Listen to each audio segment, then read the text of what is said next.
পালিয়ে বিয়ে করবেন না। পালিয়ে বিয়ে করলে ক্ষতি কি হবে জানেন? আব্বা আমার দোয়া তো নাই, আপনি আগেই ফেল করলেন। 2 নাম্বার, পালিয়ে বিয়ে করলে কি হয়? বিপদে পড়তে পারেন না। হ্যাঁ, বিপদে পড়তে পারেন না। আপনি একটা বাড়িতে উঠেছেন পালিয়ে গিয়ে, এখন আপনার চাকরি নাই, ভাড়া দিবেন কই থেকে? 3 বেলা খাইতে হবে তো। এখন বিপদে পড়েছিলে, কি করবে? আব্বা আব্বা টাকা পাঠাও, আব্বা বিপদে পড়ে গেছি। বাপ বলবে যা আরো বিয়ে কর, আরো বিয়ে কর যা। ঠিক কিনা বলেন যুবক ভাইরা? এখন বাপ মায়ের সাপোর্টটা তুমি পাবা না। এখন তুমি কি করবা? আব্বা আম্মার পারমিশন নিয়ে, দোয়া নিয়ে বিয়ে করো। বিপদে পড়লে বাপ মা বলবে যাই হোক, আমার ছেলে যতই খারাপ হোক, বিয়ের সময় আমার দোয়াটা নিয়েছে, যা আব্বা তোর কি লাগবে আমি তোকে দিচ্ছি, আমাকে বিকাশ নাম্বারটা পাঠাই দে।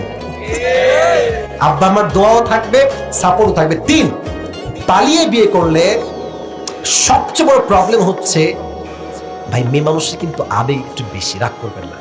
হ্যাঁ, বলবে যে তোমাকে বিয়ে করে আমার জীবনটাই তামা তামা হয়ে গেল। আমি বাপের বাসায় থাকতে কোনো শাক দিয়ে ভাত খাই নাই, তুমি আমাকে শাক দিয়ে ভাত খাওয়াচ্ছ কেন? খালি ডিম কেন? আমার কাপড় কোথায়, জামা কোথায়? মেয়ে যদি ডিমান্ডই হয়, বুঝবা বাস কারে কয়। অতএব বুঝে শুনে যুবক ভাইয়ারা, আব্বা আম্মাকে কনভিন্স করো আমি নাই, এখানে থাকবো না, হুজুর আছে, আমার ভাই আছে, নিয়ে গিয়ে বুঝাও, মজলিস করো, সর্বোচ্চ ট্রাই করবা আব্বা আম্মাকে রেখে একসঙ্গে বিয়ে করার জন্য। রাজি আছো তো ইনশাআল্লাহ?